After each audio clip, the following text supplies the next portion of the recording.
In this episode, once again, we speak to Marc Longwith and Gabriel Omat.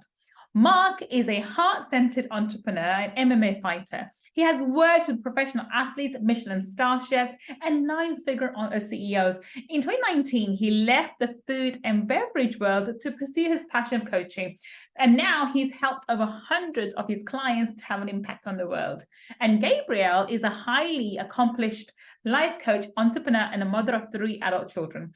Together with her partner, Marc, she has co-founded Energetic Alignment Academy, a consulting and coaching business that helps individuals monetize their passion for helping others. And in today's episode, we're speaking to them to find out how you can start building your business by building yourself.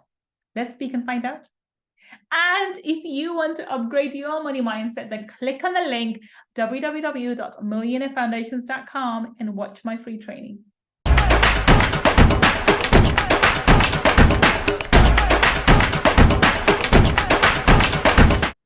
Welcome. This is Gull, your money mindset expert. And once again, we have 2 amazing guests for you. One is Marc Longwith, and the other amazing, beautiful lady is Gabriel Omat.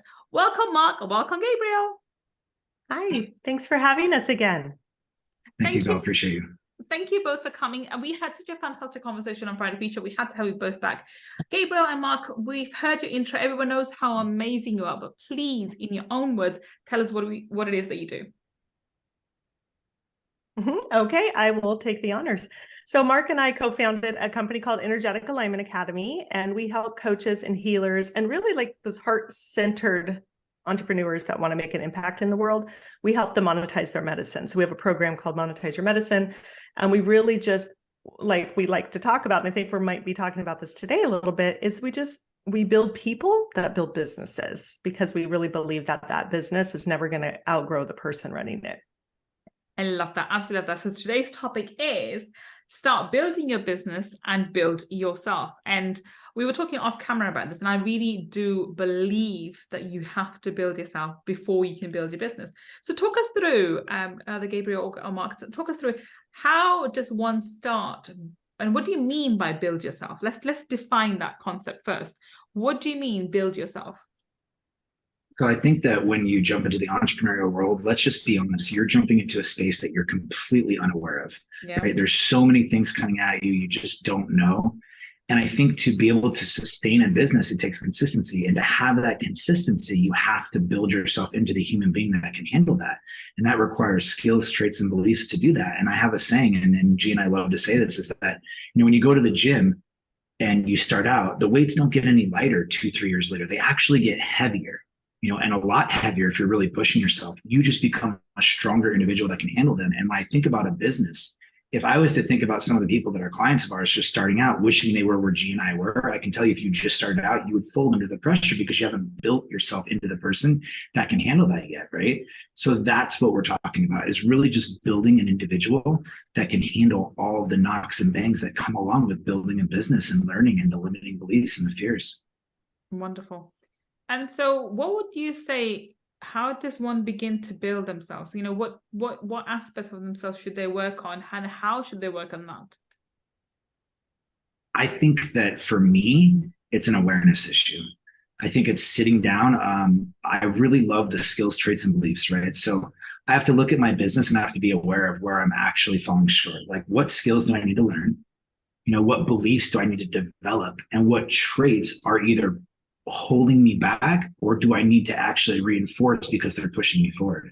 So I think about that, and I think about these skills, and I'm like, okay, do I need to learn how to do a funnel, or do I just need to hire somebody to do that? Do I need to learn how to write copy, or do I need to hire somebody to do that? Do I need, like, this trait of maybe being somebody who's like, everything has to be perfect, so I have to do it all? That's great in the beginning, but you'll never scale a business doing it all. So you have to learn to hand that off. So that trait has to disappear and be replaced with something else. And then, of course, I think it all starts out with number one is the belief. Like, if you don't believe in yourself, how can you possibly think anyone else is going to believe in you, and how you're going to sell your business? When we teach offers, one thing G and I always say is it's all about confidence. Like, when you don't invest in yourself with our offer, I'm shocked. I'm like, I don't understand how you could not want to work with us. That's how much confidence we have in our offer. If you don't have that type of confidence in what you're selling, like, you need to develop that type of belief. So those are the pieces I think that we need to develop and where we need to start. And it starts with awareness. Okay, so there's a couple of things coming out from here. One of the first things I think is belief in what it is that you're in the business that you're building, and this could be offline, online, and so forth. And when you were saying this, I was thinking about it. Yes, online it seems very obvious, unless I believe in my offers. I think we were speaking off camera, and I was saying I really do believe when it comes to money mindset, I'm the best. I really have that belief. I don't think I'm everyone's cup of tea because they're not everyone's in alignment with me. So because that's why we have different coaches. But when it comes to people who are in alignment with me, there's no one out there better than me. I believe that, but that kind of belief also needs to feed into my other businesses because I've got others. And I'm going into this new venture, which is in manufacturing. And that's where, I think that I think the fear came in because I don't have that confidence in myself that I'm able to make, am I good at manufacturing? Am I able to manage it in the best way possible? Am I able to manage the team in the best way possible that I know I can do in my other business, especially online, because I've been doing it for the last few years. That belief comes from actually doing the work and believing in that business. I think that's essential because I don't think many people understand that. They just want success, but they don't believe in their products or the services, right? 100%. Yeah. And I think that what's really big, and G talks about this a lot, is there's a difference between the success where I've done this. I know what to do. I've done 30 workshops. I sold this product. I'm going to a field that I don't know. That's where actual self-confidence really comes in. And she talks about this all the time. And I love it because she says like true self-confidence is knowing that I can figure it out. And we have an ongoing joke. We call it figure outable. Like everything's figure outable. Like it really is. And I think when you start to develop that deep confidence within yourself, like it doesn't matter what you throw at me. I'm going to solve it. And another big thing that G and I have really stepped into our power, moving this business into 7, eventually 8 figures is we realize it's who, not how, right? So instead of trying to figure things out, we've learned to go and find who's going to solve this problem for me. Can you imagine being Elon Musk or Steve Jobs? They can't solve those problems. They're just great at finding the people who could. And I think that's a big part of that. Okay, I'm going to go ask you, Gabriel, how do we develop this confidence? How do we work on ourselves in that regard? I think what Marc was talking about is that difference between confidence and self-confidence. And confidence comes from external validation. Like you've done it, you've been there, you have just confidence. You know how to drive a car. But when you haven't done it before, you have to develop the skill of having self-confidence, I feel like. And self-confidence does not require that you've ever done it before. It does not require any evidence that you can do it. All it requires is you to be willing to fail, willing to feel any feeling. That's a huge one. That is a really big one, because if you think about it, all any of us are afraid of is feeling something. If I were to ask you, like, what is the worst thing? Like the worst thing that could happen in your life. And of course, we don't even want to think about those things, right? But if you think about what it is, it's not the event itself, it's how you're going to feel. That is what we're afraid of. And that feeling holds so many of us back from taking action, from making more money, from doing all the things, because we're afraid to fail, we're afraid to be laughed at, we're afraid to be judged.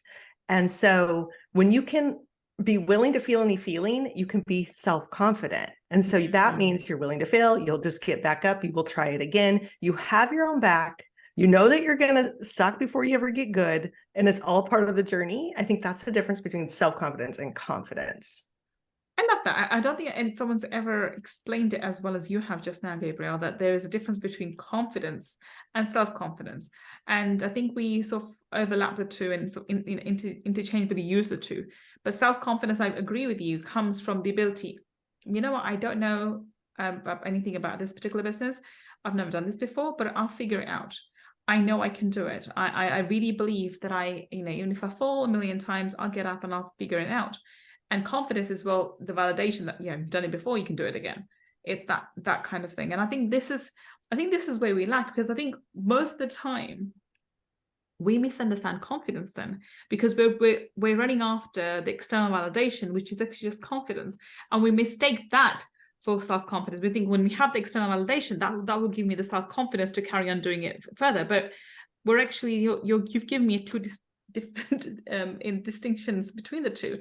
Confidence will come when the external validation comes, but self-confidence comes irrespective of the external validation, because that's what's going to get you to start in the first place. Unless you start, you'll never have the external validation, therefore you'll never have the confidence. That explains why so many people are frozen and where they are and unable to move forward, because they just circle the tail and get stuck in procrastination because they're waiting to develop that self-confidence. They're waiting for the confidence, mistaking it for self-confidence. I think that seems to be the problem with a lot of people with a lot of great ideas. There's certain people with great ideas, but it's the execution of it which lacks completely, right? Absolutely. I was going to just add to that, if it's okay. And I was going to say, like, this is why the internal work is so important. Yeah. Because if you can do that internal work and you can do what G just said, which is, I can feel any feeling, bring it on.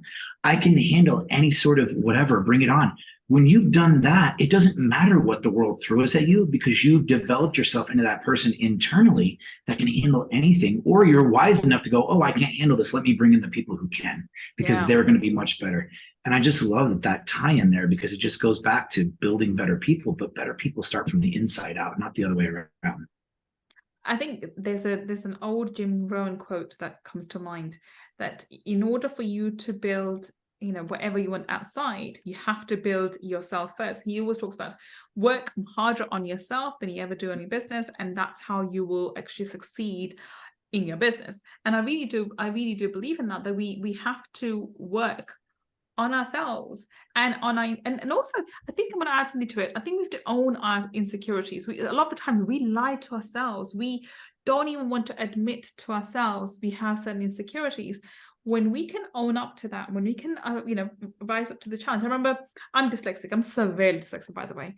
And I've had atrocious spelling. I still can't figure out difference between left and right. I still, honestly, this basic things people take for granted, I have no clue. And at times, I remember I speak very fast, and I'm trying not to at the moment. But the reason why I developed fast speaking was because when I was younger, my brain was always trying to, run 100 miles per hour, trying to process everything so quickly because everyone does it in a certain way. And my mouth was always trying to catch up with the mind. So I remember trying to do that. And I was so insecure. And by the way, I'm a lawyer. So can you imagine the writing and everything else that I had to do? So the first year of my law degree, I completely bombed, right? And we worked out, I'm dyslexic, so very dyslexic at the end of the first year of law degree. And it made sense to me. And then from that point, it wasn't the fact that I found out there was something wrong with me. It's just something, my brain functions differently. So I'm severely dyslexic. I owned it. So now, and when I make a mistake, I laugh about it. I'm like, expect mistakes. You know what? I'm dyslexic. That's my thing. But it makes me super smart. That's what I am. I am super smart because of it. And I jokingly, but I never say anything derogative about myself. I say jokingly, that made me super smart. The gift of dyslexia. I've always termed it in a very positive way. And I owned it. It's my thing. I know I'm not going to be perfect at spellings. I know I'm not going to figure out left and right. Which way? You tell me, especially when I'm driving, going left, I'm going to go this way. Right? I figured out. Now I made a mistake, right? Anyway, but the point being, you need to, one, be aware of insecurities, two, own them, and then figure out a way to overcome them. And that's where it does come in. If there's something that you cannot do, like I cannot write copy that save my life. I can talk, but then that means I need to hire a copywriter, right? I don't need to dig myself in the grave trying to write good copy. I can just go out and hire a copywriter because I can do everything else, or some of the other things. This is a skill that is very difficult to do without a coach. Would you agree? So this is where you do need to have a coach who can say, Marc, this is what you're good at. Or Gabriel, this is what you're good at. This is what you need support with. And someone who can give you the mirror. What are your guys' thoughts on that? I just think you nailed it 100%, because that's why Marc and I's partnership works so well together, is because we have different strengths. We have different weaknesses. So it's not like we're both coming to the table with the same exact skill set. And we love, and we teach this too to our clients, is we want them in their zone of genius as much as possible. And when you're just starting out a business, like Marc said, sometimes you got to do all the things, but as soon as possible, start outsourcing the things that don't bring you joy so that you can focus on where you're really good at. And so for us, like, I'm a generator in human design. And so I'm a doer. I love, like Marc said, I learned all this technical stuff. He hates that stuff. He's really good at connecting. He is so good at finding people to bring into our team that are totally bought in, that bring so much value. They're proactive thinkers. They're totally on board. They're like family, right? And so he's really good at that and like seeing the bigger, grander picture because he's grandiose. So he's much better at that. But I love that. It's so true. And Marc really did open my eyes to that, because when I first started this, I just thought we had to be everything in the business. And so it was really kind of hard. So if there's anybody out there that struggles with giving little pieces of their, business to somebody else, it's something you have to do or you're never going to scale. And that way it's so now I really just mostly, and we're still growing, so I'd like to outsource a few more things, but mostly we get to do what we want in the business, which is really nice. I love that part. And I want to add to that, G, too, is that, just Gull had asked, like, how do we develop that? Is it a coach? And I would say for me, stop being sensitive and start seeking out criticism. Like literally a coach is literally there to break you down and point out all of your holes that you can't see. And I can tell you this right now, I can coach the hell out of somebody. I can't do it for myself. It's so hard. Yeah. Right. And when G can pick me apart, or you can pick me apart, or somebody can, I'm inviting that, because let's be honest, most people that we allow into our lives, we're not letting people into our lives that are hurting us, or these people are really actually trying to help. So now I'm continuously seeking out criticism. When I first decided to be a coach, I asked 50 people, tell me what I'm great at and tell me what I'm terrible at. Like, I want to know, because if you don't seek out that wisdom, because that's what it is, and you said it yourself, you have to really be open to the criticism and open to allowing people to help you grow. So that's a big step for me. Yeah. I remember a lot of my times, when you are so, and this I think works for both of you as well, when you in your life have been so independent and everything in your life has been on your own shoulders, you have to make a way, either through it, above it, or behind, or whatever else, but you figure out a way, and not being dependent on anyone at all. I think it's very difficult to ask for help. And that's another skill that we have to acquire. I still struggle with that. I have to remind myself, you can ask for help, whether it's from coaching or a mentor or help from something else. That's what I do struggle with, because I am so independent. But if you take that with you in your business, that would work to your disadvantage. You have to ask for help. You have to figure out what you need help with at times, because sometimes you don't even know what you need help with until you speak to a mentor, a coach, or a friend, or someone who can give you feedback. How do we, being independent is not a bad thing. I'm going to put that out there. It's the reason why entrepreneurs do so well is because they are independent thinkers, and they can take the world's shoulders, the world's weight on their shoulders, and just fly with it. But at times it can hold them back and really, put shackles on their ability to fly.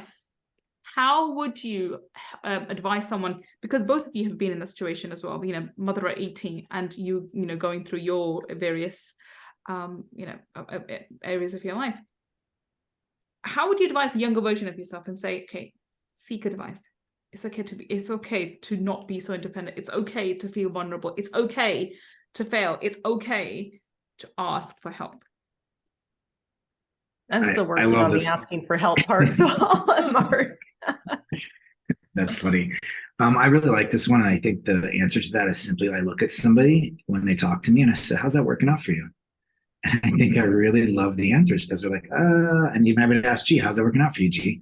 And the thing about it is that if I was to guide my younger self, is I would say, are you where you want to be? Because I think Marshall Goldsmith wrote a book, What Got You Here Won't Get You There, or at least that was the premise of it. And you start to realize as an entrepreneur is your ability to seek out help and shift quickly is what makes super success, right? Your ability to bounce back and say, I'm going to shift now. I'm not going to wait a year. I'm going to see the shift. Somebody that might see the shift in 3 minutes, some other person might take 3 years. So for me, I just look at it as, am I where I want to be? No. What's standing in the way? Probably me. So who do I need to hire, or how do I need to get help? And it always comes down to a who, not a how, because I realize it's not me. Like, I'm either going to find a who that's going to teach me what I need to learn, or I'm going to find a who that's going to do what I need them to do to get to where I want to go. So that's really the premise of it for me, is just looking and going, am I where I want to be? No. How's that working out for me? Oh, maybe I need help. That's when I kind of made the switch. I do love that. I think that kind of self-reflection and introspection it's something that's required. And I think we need to build into our businesses and as well as private lives. I think most people do that quite intuitively at the end of the year anyway. So how's the year been, and what am I planning for next year on so-called, the New Year resolutions, which don't really work, and I don't believe in them. But I do believe in setting goals for the year. I think that's probably the only time that most people do that kind of introspection. Have I done what I need to do this year? No. Okay, what can I do to change, and how can I change it for next year? But how can we build that into our business? I want to ask this both to Gabriel and yourself. How can we build this introspection into our business to figure out, okay, I haven't met the KPIs for this quarter. How do I, make sure that we hit the KPIs for next quarter, and we're able to I'll be on target for our mission for this year or next year, or the next 5-year plan. Like I have a 5-year plan at the moment, going into 10 years, and that 5-year plan is so solid and it's full on. But it's my idea of, okay, I need to go to here. It's me like running a race and not looking elsewhere. But I know there's somewhere in that plan I need to fit in this introspection to, if I'm too busy running on the hamster wheel, I'm not going to realize I'm actually running on the hamster wheel. So how do I build that into my plan? That's a question to both of you. I can take it if you want to. Go for it. Or you have something. I might add to it. Okay, I was going to say this is really about being vulnerable. Something that G and I, we have each other, right? So we're a little bit different, but it's that vulnerable communication. That's that constant assessment. Because what you think, your 5-year plan, I can tell you it's not going to go exactly how you have it planned. Oh, honey, I know. Right? I know. It's going to be a zigzag all over the place. So I think there's a couple of ways. If you want to actually build it in, I think a coach is a great way to do that, right? Because you have those like quarterly assessments and they look at the things. Or I just think building into your business plan, like G and I are constantly assessing. So if I had to help somebody and I was coaching them, I'd be, okay, you need a monthly assessment to look at where this is going. How does it look? I think it's simply about being vulnerable and assessing and building that vulnerable assessment into your year. And I don't care if it's once a year, every 6 months, quarterly. I think for something that's as dynamic as all three of us are doing, we are all high-level entrepreneurs that are really in startup phases and pushing through and doing crazy things. It needs to be often. Like you need to at least look at everything once a month, because so much can change. So much can change for G and I. Like I can't even tell you what the first quarter of this was like. It was insanely crazy, and we had to adjust several times. So you really need to build that time in there to reflect, be vulnerable, and adjust. I would say at least monthly in the beginning. Gabriel? Yeah, and I think like finding the people that you want consulting you can be a bit of a challenge. Much easier in the beginning. Much easier so hard. There's a lot of people that have made it, to their first 6 figures or whatever your goal is if you're just starting out in business. But as you become more successful in business, finding the right people to come in and consult. I mean, I can tell you, we have a hard time finding that. Like we've hired a few people and it's just not what we thought it was, didn't work out, not what we needed. Not blaming the people. It's just, we thought we needed this. No, turns out we don't need it. But it is so important to find like somebody that can come in and take a look at your business and from a higher perspective and not from being in it. That's why coaching or consulting is so great, because they're neutral. They don't have any stake in the game. They can come in and kind of see those little blind spots that maybe you're not seeing, maybe break some limiting belief patterns that you've been keeping going on in your business that are keeping you at the stagnant spot so that you can get to that next level. Yeah. And as I was listening to both of you, I was thinking the same thing, that it was easier to find mentors when I was growing, when I was starting off. Up till multiple 6, it was fine. It's that once you get beyond it, it's so rare to find a good mentor who's able to be in alignment with you, who can teach you in the way that you need to be taught. And a lot of the times when it comes to, like I said, with the money comes to money mindset, I've got it nailed. I've got it better than the mentors. I don't need them to teach me money mindset. I need them to teach me a strategy, a way to get out from here or get from my current funk or the KPIs and so forth. And so that's a real struggle. Finding the right mentors after a certain level is the struggle. And when you have mentors, but then they're no longer working with you, they're no longer working on that intimate level or the way that you need to. They may have a program which is not suitable to you. And so I think that's also come to my attention, that there are a couple of people that I was working with who I'd love to carry on working with. One of my mentors has been Alex Becker. Absolutely love that man. Absolutely amazing individual, and most of my marketing I've learned from him, but he doesn't do mentoring to the kind of level that I would need. He just, you know, he's now gone into crypto and other things, and he's got group coaching, but that's it. It's not the kind of look at my numbers and see what I can do, because he's a 9 going to 10 figure earner anyway. He has no need for my coaching. And I think that's where you struggle, because people, when you hit the multiple 7, then you need people who are doing 8 and 9s, but people who are doing 8s and 9s are no longer coaching. They're no longer mentoring. This has been a real struggle for me too. And this is where you need to figure out somebody who, if you can get the right mentor or at least partnership with, you're blessed. Okay, so on that note, we're going to wrap everything up. Do you have any parting comments? I'll go to Gabriel first. Do you have any parting comments today? Sure. I want to just say there's 2 things, since this is Money Talkies, I want to just bring us back to that really quick and just say there are 2 things that are the most expensive things that cost us all the most money. And the first one is the IRS. That's your silent partner. But the second one is inaction. And I think just want to tie that back to the self-confidence piece. Like, just take action. That 5-year plan, you got to have that. You have to have that so you kind of know the direction you're heading.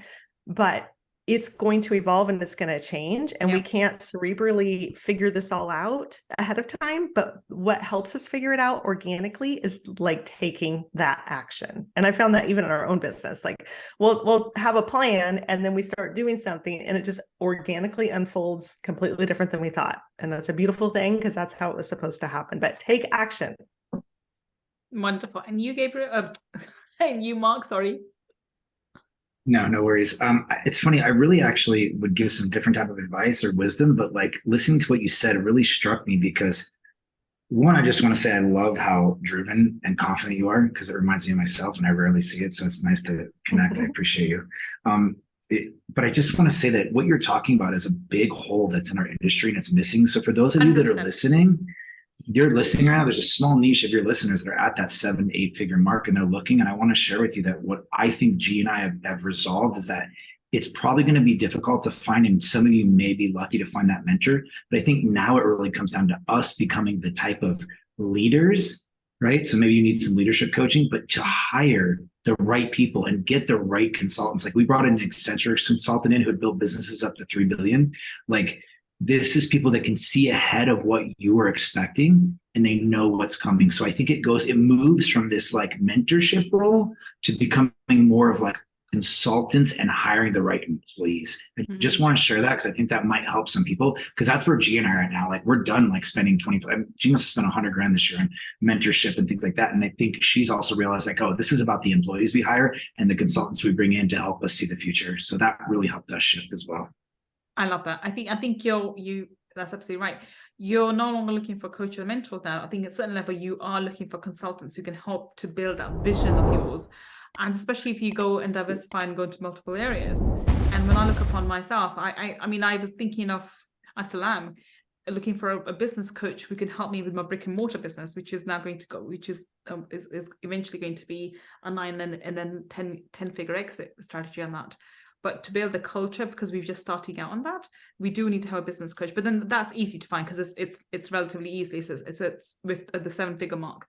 It's when you get to the 8 or 9 figures when you struggle with it. But then at that point you probably need a consultant, not necessarily a business coach, because I think by then you know how to run the business. It's just about consulting and how to figuring out and getting how to expand and scale up in the most efficient way possible, and keeping in line with all the KPIs that you have, especially me and you who have really ambitious KPIs. So there we are. Anyway, on that note, it's been a pleasure talking to both of you, Gabriel and Marc. Please tell us, how can we connect with you? Where can we find you on the internet? You can find us. Our website is energeticalignmentacademy.com, or find us on Instagram at Energetic Alignment Academy. Instagram's probably the best place. That's where we hang out for the most part. But we do a free 3-day workshop, usually once a month. It's called the 3-day Client Attraction Workshop. So we really work on how to attract clients energetically, but also by making sure that you're very clear in your messaging, that you have an irresistible offer. We talk about money mindset. And totally free. So the link to sign up for that is always on our Instagram or our website. And so if you are listening to us on the podcast, all the links that Gabriel has just mentioned would be in the show notes. Or if you're watching on YouTube, then down below in the description section. Once again, we'll have all the links. Go check them out and see how they can help you to build a better business. On that note, thank you so much, Marc. Thank you so much, Gabriel. It's been an absolute pleasure having you both. You've been wonderful, and I've really enjoyed this episode. Thank you so much. Thank you for having us. you. This was awesome. Yeah, we appreciate it. This was amazing. And thank you for everyone for listening to me and Gabriel and Marc today. It's been a fantastic conversation. I will be back with another amazing guest on Money Talkies, finding out how you and I can build a better business. Until the next time we meet, this is Gull signing off. Take care and bye for now.